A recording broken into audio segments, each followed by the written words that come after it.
D'une manière générale, je vous enverrai à chaque fois Bli Neder Be'ezrat Hashem, la méthode pour toutes les cachérisations, les traditions de Pessah, etc., étant donné qu'il y a beaucoup de différences entre les Chachmei Ashkanaz et les Chachmei Sfarad.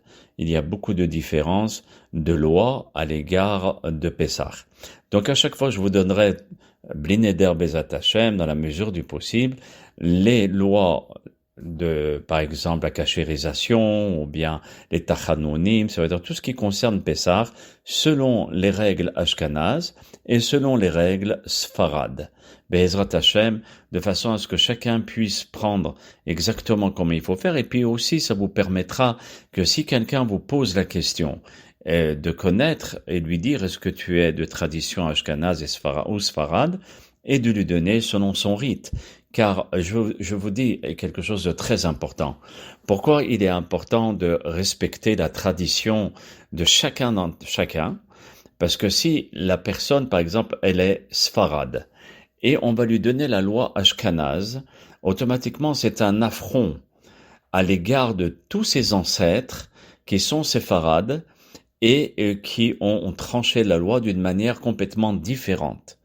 C'est pour cela que d'aller d'après la tradition de nos pères et de nos ancêtres, on honore nos ancêtres, les rabbanim qui concernent cette halakha et les rabbanim de notre tradition. Pareil pour un ashkanaz. Il y a des règles ashkanaz concernant les kitniot, vous allez voir le choser benio, et même s'ils interdisent, ils ne peuvent pas permettre comme ça.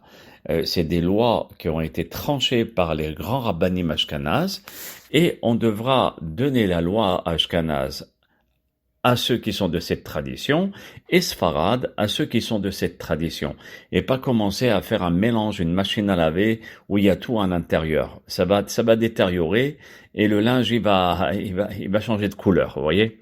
Alors voilà, c'est ce que je vais essayer de faire à chaque fois. Bli Neder Be'ezrat Hashem.